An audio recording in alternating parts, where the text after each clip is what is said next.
अरे गोलू, आया नहीं अभी तक सारा सामान? गोलू हाथ में लड्डू की थाल लिए हुए है। हाँ जी पापा, आ गया है। ठीक है, ऊपर जाके देख क्या आरोही तैयार हुई या नहीं। जी। गोलू भागा ऊपर जाता है और आरोही के कमरे का दरवाजा खोलता है। आरोही हल्की सी गर्दन घुमाकर देखती है। दीदी, वो पापा पूछ रहे थे कि आप तैयार हुई या नहीं। आरोही विक्षुब्ध स्वर से कुछ शब्द अपने कंठ से निकालने की कोशिश करती है। गोलू गेट बंद कर वापस चला जाता है। आरोही एकटक शीशे में झांकती रहती है। थोड़ी देर बाद ड्रेसिंग टेबल से एक झुमका निकालती है और अपने लंबे बाल समेटकर झुमका अपने कान में पहन लेती है। उसकी आंखों में सिर्फ खालीपन झलक रहा था।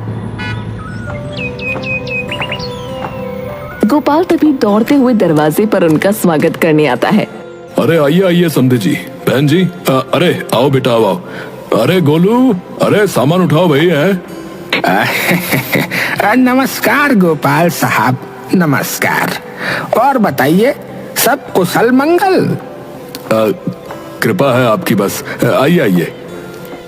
सभी लोग अंदर आकर विराजमान हो जाते हैं। गोपाल एक फीकी हंसी हंसता है। पूरा कुनबा बाहर आता है। गोपाल के कुनबे में सिर्फ 5 लोग थे। उसकी बीवी लक्ष्मी, बेटा गोलू और उनकी विधवा भाभी सुमन, जिनकी बेटी थी आरोही। सभी संबंधी एक दूसरे से मिलते हैं और आपस में बैठकर बातचीत करने लगते हैं। तभी लड़के की माँ का ध्यान सुमन की ओर चला गया, जो एक कोने में चुपचाप मुरझाई हुई सी बैठी है। अरे बहन जी, आप क्यों चुपचाप बैठी हैं? बोलिए आप भी कुछ। तभी लक्ष्मी बीच में बोल पड़ती है। अरे ये इतना बोलती चालती नहीं और आज इनकी तबीयत भी खराब सी है। अरे पर अब तो ये हमारी समधन होने वाली है, अब तो इन्हें हमसे बात करनी ही पड़ेगी।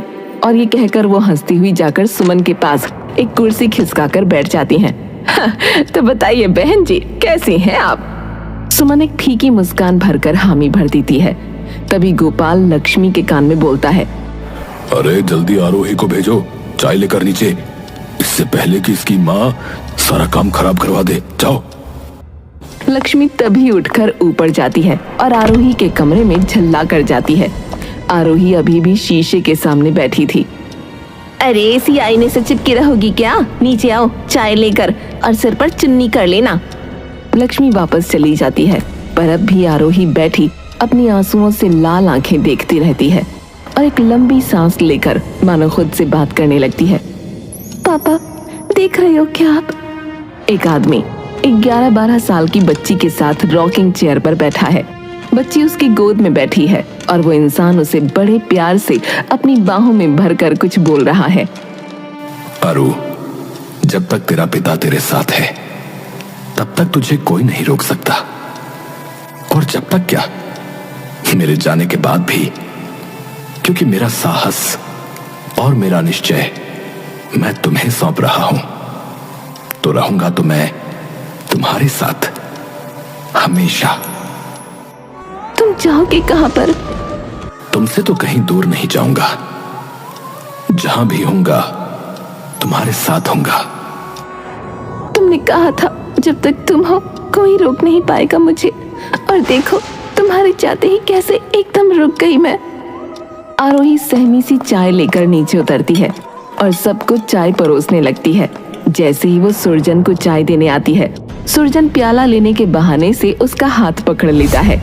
आरोही झिझक कर अपना हाथ अचानक पीछे खींचती है और थोड़ी सी चाय छलक कर सुरजन के ऊपर गिर जाती है। आरोही डरकर सुरजन की ओर देखती है। सुरजन का मुंह चढ़ा होता है। वो थोड़ी सी ही डरी हुई है ना, इसीलिए। बेटा तू रख दे चाय, अपने आप ले लेंगे। आरोही चाय रखकर अपनी माँ के बगल में ऐसे आ बैठती है मानो कोई बच्चा धूप से छुपने के लिए पेड़ के पीछे आकर लुक गया हो। तभी लड़के वालों के साथ आया बूढ़ा बोलता है। अरे बेटी, कहाँ तक पढ़ी हो? तभी थोड़ी हिम्मत करके सुमन बोल ही पड़ती है। जी अभी तो 11वीं ही कर रही है। अच्छा तो बेटा आगे भी पढ़ना। तभी लक्ष्मी की बात को सुरजन बीच में काट देता है।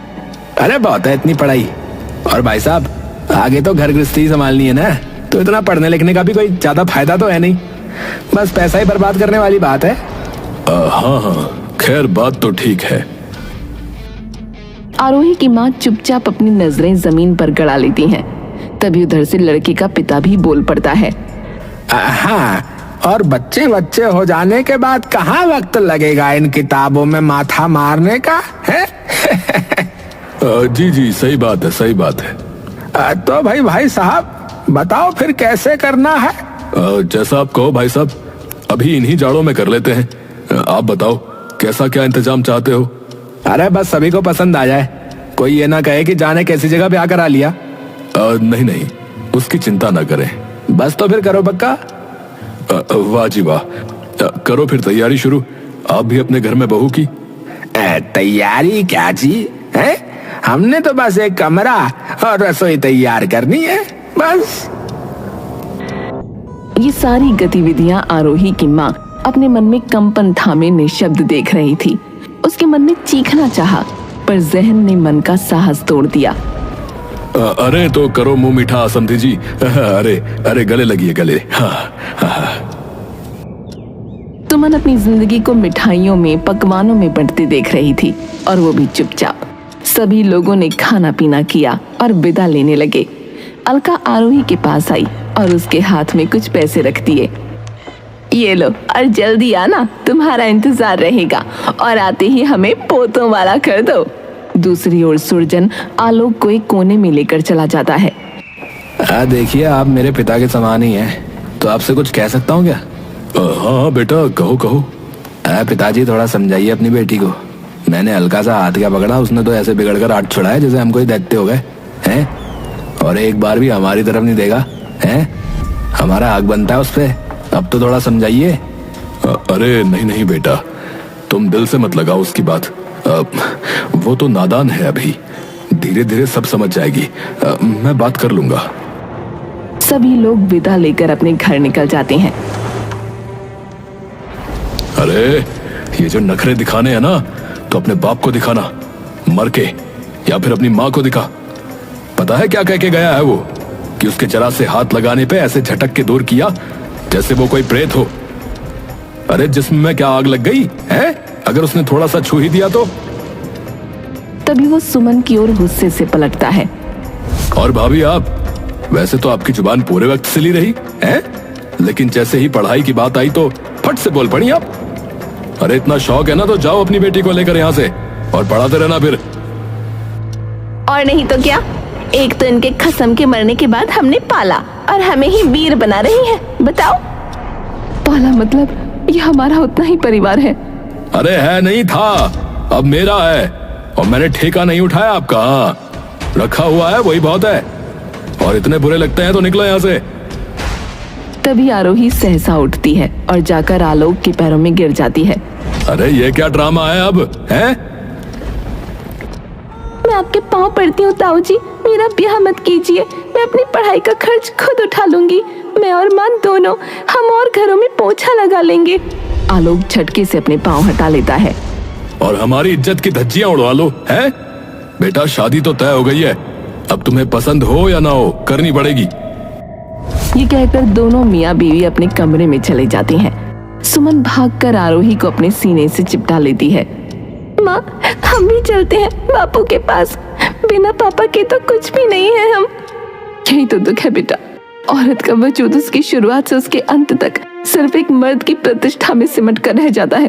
पैदा हुए तो बाप के नाम से, बड़े हुए तो पति के नाम से। उनके नाम के पीछे छुपकर हम कब खुद गुमनाम हो जाते हैं, हमें खुद नहीं पता चलता। पर माँ, मुझे नहीं होना गुमनाम, क्योंकि पापा ने हमेशा यही सिखाया है कि खुद की पहचान खुद बनाओ। सिखाया तो है बेटा, पर तुझे पता है ना कि यही चीज जब तेरे पापा दुनिया को सिखाने निकले थे तो उनके साथ क्या हुआ? आरोही अपनी माँ की ओर आंसुओं भरी आंखों से देखती है। तो माँ, मैं इस याचना को, इस विनाश को बीचों बीच खड़े होकर देखती रहूं? सुमन धीरे से आरोही को अपने गले लगा लेती है। तुम्हें पता है ना उन्होंने वो किताब क्यों लिखी थी? ताकि किसी औरत की जिंदगी उनकी माँ जैसी ना कटे। उन्होंने अपनी पूरी जिंदगी अपनी माँ को निस्वार्थ सबके लिए करते देखा। जब तुम्हारी बड़ी दादी गुजरी तब तुम्हारी दादी यानी मेरी सास की तबीयत बहुत खराब हो गई थी, तो उनकी माँ पूरे दहन तक सिर्फ एक चारपाई पर बुखार से कांपती लेटी रही। और बाद में पता है क्या कहा इन लोगों ने? देखो बेशर्म को, कैसे अपनी सास के संस्कार पर बिना एक भी आंसू बहाए चुपचाप पड़ी है। बेशर्म, सब लोग जिंदगी को तड़पते देखकर भी मुक्ति पर रोते रहे। निस्वार्थ काम करना इसलिए सिखाया गया है हम औरतों को, क्योंकि कभी आवाज ही नहीं की तो सुनेगा कौन। तेरे पापा ने किताब यही सोचकर लिखी थी कि शायद कुछ बदलाव आ जाए, पर तेरे पापा ने आवाज कर दी थी, और जब युगों की चुप्पी के बाद एक हल्की आवाज लोगों को सुनाई दी तो वो विद्रोह की तरह उनके कानों में चुभने लगी, और जिनको ज्यादा वो आवाज चुभी उन्होंने उस जुबान को ही बंद कर दिया। मैं नहीं चाहती बेटा अब तेरे साथ भी यही हो। कुछ दिनों बाद जाड़े पास आने लगे थे और ब्याह की तैयारी शुरू हो गई थी। जैसे जैसे ब्याह पास आ रहा था वैसे वैसे घर में आरोही और सुमन की इज्जत भी रोज नीलामी पर चढ़ती थी। एक दिन जब आलोक और लक्ष्मी चीजों का हिसाब कर रहे थे तो लाने ले जाने की बात चल पड़ी। सुमन और आरोही भी वहीं मौजूद थीं। अरे ये 9-10 जोड़ी कपड़ों का करेगी क्या? बहुत है 3-4 जोड़ी ही। लक्ष्मी बहन, इतने से कपड़ों में काम कैसे चलेगा? नया घर होगा, कुछ महीनों तक तो रोज लोग मुंह दिखाई के लिए आते रहेंगे। अरे तो अपना घर बिकवा दें क्या है? इतनी पड़ी है तो अपने गहने बेच के दिला देना इसे कपड़े। ब्याह भी खुद ही कर लो, एक तो ब्याह कर रहे हैं ऊपर से इसके नखरे भी झेलो। आप दोनों ऐसे क्यों व्यवहार कर रहे हैं जैसे किसी कबाड़ी को इसे बेच रहे हो? वक्त आने पर मैंने और शैलेश ने खूब साथ दिया है, और हमारी ही बेटी के साथ ऐसा सलूक कर रहे हैं आप लोग। वाह, एक तो इनकी लड़की का घर बसवाओ और ऊपर से हमें ही ताने दे रही है। और कौन सा एहसान किया था आपने और भैया ने? है हम भी तो करवा ही रहे हैं ना इसका ब्याह, और जो पसंद नहीं है तो बेशक निकल जाइए यहाँ से। सुमन अचंभे से उनकी ओर देखती गई और वो पुराने कपड़ों में और सस्ते गहनों में उसकी बेटी को तौलते गए। दोनों माँ बेटी चुपचाप ऊपर अपने कमरे में जा बैठी। आरोही चुपचाप अपनी माँ की तरफ देखती रही। आरोही के पिता सुमन के साथ खड़े हैं। आरोही, तुम्हें पता है तुम्हारे पूरे नाम का क्या मतलब है? आरोहिणी का क्या होता है? ऊपर की ओर चढ़ने वाली, जिसकी मंजिल सिर्फ आसमान में हो। तुम हमारी उम्मीद हो जिसे हमेशा ऊपर ही जाते रहना है। आरोही अपनी माँ की ओर देखती रहती है। सुमन का चेहरा नाउम्मीदी से मुरझाया हुआ होता है। पापा, कुछ दिनों में इनकी ये बची कुची उम्मीद भी जाने वाली है। सुमन धीरे धीरे बिना कुछ कहे सो जाती है। आरोही उठकर अपनी किताबों की अलमारी की ओर जाती है और एक दराज खोलती है। वहाँ एक भूरे रंग का लिफाफा रखा होता है जिस पर लिखा है, तुम्हारे पिता की तरफ से तुम्हें एक उम्मीद, आरोही। उस लिफाफे को देखते हुए टूटे स्वर में, आपके जाने के बाद कभी हिम्मत नहीं हुई इसे खोलने की। पिता आरोही के कमरे में आते हैं जहाँ आरोही पढ़ रही होती है। आरोही, पापा। पिता पीछे से एक लिफाफा निकालते हैं और आरोही को दे देते हैं।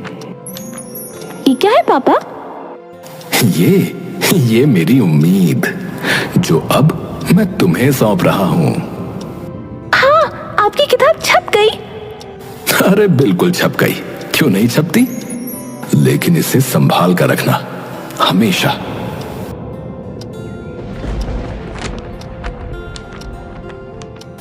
यह किताब सिर्फ मेरा वजूद, मेरी कल्पना और मेरी उम्मीद, मेरी बेटी आरोही के लिए।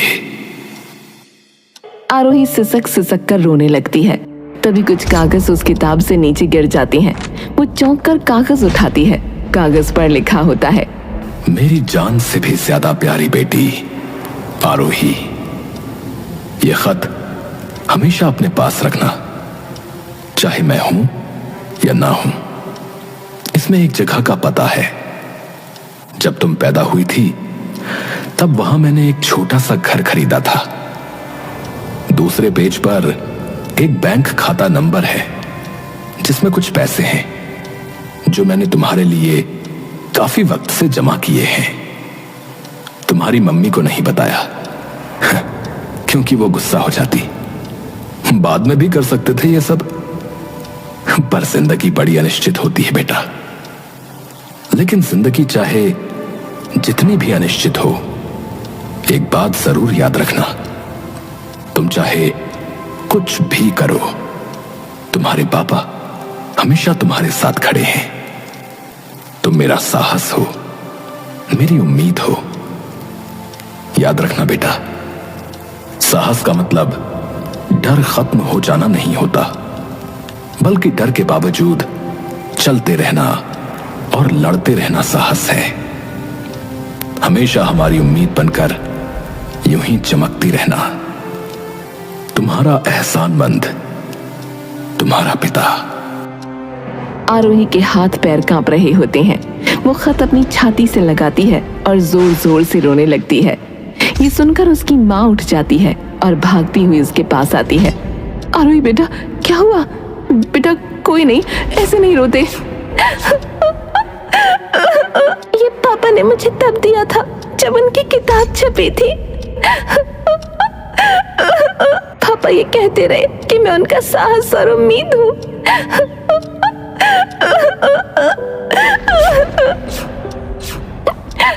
पर एकदम उलट था माँ, मेरा साहस और मेरी उम्मीद तो वही थे, और एक बार फिर उन्होंने हमें बचा लिया माँ।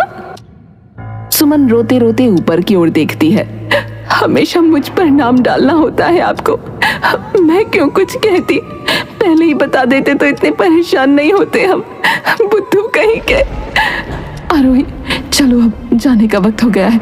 अपने बैग पैक करो और इन्हें एक चिट्ठी लिखो कि हम जा रहे हैं, जैसा ये चाहते थे। और वो चिट्ठी इनके कमरे के बाहर रख देना, और ये भी लिख देना कि जबरदस्ती पकड़ने के लिए किसी और हाथ ढूंढ लें। पर सभी लोग क्या कहेंगे?